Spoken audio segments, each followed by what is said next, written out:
Dorothy chocou os pesquisadores mais céticos, por isso suas investigações históricas em Abidos são mundialmente conhecidas.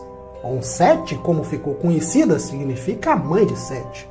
Arqueóloga de renome e egiptóloga brilhante, Dorothy falava publicamente sobre as memórias de sua vida passada sem se importar com a reputação profissional. Nasceu em 1904 na Inglaterra, foi guardiã do templo de Abidos I e trabalhou para o Departamento de Antiguidades Egípcias. Naqueles tempos se chamava Bentrorish e era amante de Sete, o pai do grande Ramsés II. A história começa quando Dorothy, com 3 anos de idade, caiu acidentalmente de uma escada e teve a sua morte atestada pelo médico. Porém, em menos de 1 hora, a garota acordou daquele estado de quase morte e, como se nada tivesse acontecido, começou a pular da cama. Anos depois, ela contou que alguém do além a ajudou a voltar à vida. 1 ano após o acidente, a garota passou a ter sonhos muito estranhos. Neles havia um grande edifício cercado por colunas e jardins exuberantes, repleto de árvores frutíferas. Então, quando Dorothy acordou, disse aos pais: "Eu quero ir para casa." Ela desejava aquela vida onde tudo era esplendor. Obviamente, seus pais nada entenderam, mas perceberiam a razão do estranho pedido. Em uma tarde, a criança foi com os pais visitar o Museu Britânico. Ao chegar na sala de antiguidades egípcias, a menina de repente correu e beijou os pés das estátuas. Beijava e gritava que aquele era seu povo e que desejava voltar para sua casa no Egito. Todos à sua volta, além de surpresos, ficaram sem reação. Ao ir embora do museu, a pequena Dorothy chorou, bastante chateada, além de chocada com tudo que viu. Anos depois, a garota viu uma fotografia do Templo de Osíris na cidade de Abidos, publicada em um jornal local. Para surpresa de todos, ela o reconheceu de imediato. Era o mesmo lugar que sempre aparecia em seus sonhos. Isso despertou seu desejo de estudar egiptologia e com apenas 10 anos de idade iniciou os estudos.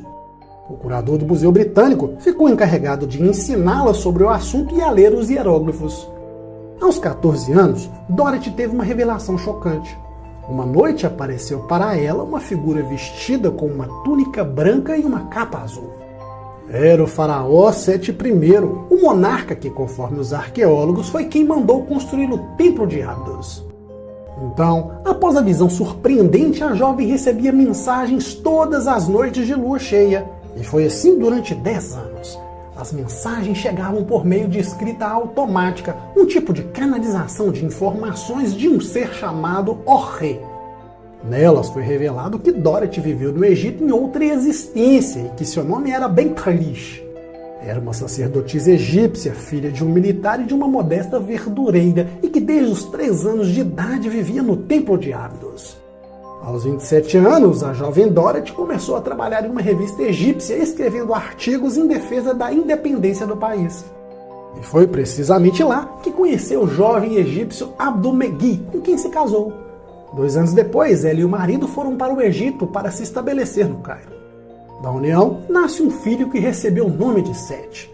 A partir daquele momento, a egiptóloga ficou conhecida pelo apelido de Set, que significa a mãe de Sete. Porém, o trabalho acabou separando o casal. O marido recebeu uma oferta para trabalhar no Iraque e Dorothy não quis acompanhá-lo. O filho foi para uma cidade próxima às pirâmides de Gizé.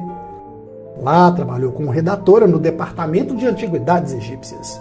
Por 20 anos, trabalhou em vários sítios arqueológicos e em 1952 conseguiu finalmente ir ao Templo de Abidos. E lá, em uma noite de lua cheia, entrou no templo, queimou o incenso e passou a noite adorando os deuses antigos. Em 54, foi transferida a Abidos pelo Serviço de Antiguidades Egípcias. Finalmente, realizaria seu sonho de retornar à cidade que tanto amava, onde viveu em outra vida por quase 20 anos. Então, se estabeleceu definitivamente no local. Quando chegou, encontrou o templo em péssimas condições e logo se encarregou de catalogar e traduzir 2.000 blocos de pedra que estavam fora do lugar. E foi a egiptóloga quem descobriu o lugar exato onde as ruínas do jardim perto do templo estavam localizadas.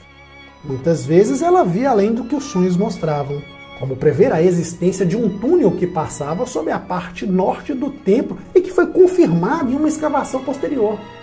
Mas talvez a previsão mais espetacular seja sobre a cripta secreta embaixo do templo. Lá havia uma biblioteca com registros históricos e religiosos totalmente ocultos.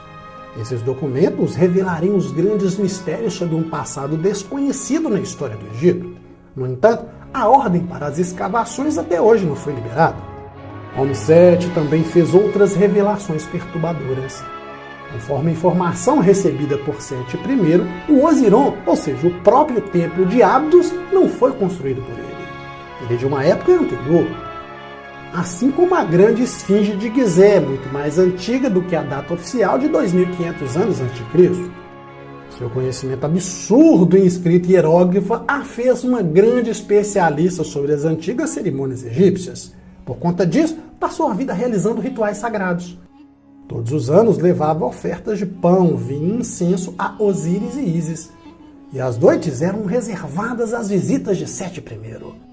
Em uma dessas visitas, Sete lhe contou um detalhe surpreendente sobre o mar Mediterrâneo. O marinheiro da ilha de Creta contou que, onde hoje fica o mar Mediterrâneo, havia uma grande extensão de terra. Então, a faixa de terra foi inundada, restando as montanhas que conhecemos como as ilhas gregas do mar Egeu. Curiosamente, vários estudos mostraram que o Mediterrâneo secou há muito tempo. Em outra visita do faraó, ele contou sobre as viagens que fez a outros planetas. Se tratava de planetas habitados por seres humanos. Pouco antes de sua morte, Homset participou de 2 documentários para a televisão.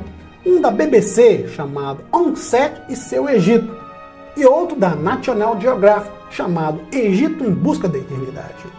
Em 81, publicou um livro intitulado Abydos, Cidade Santa do Antigo Egito.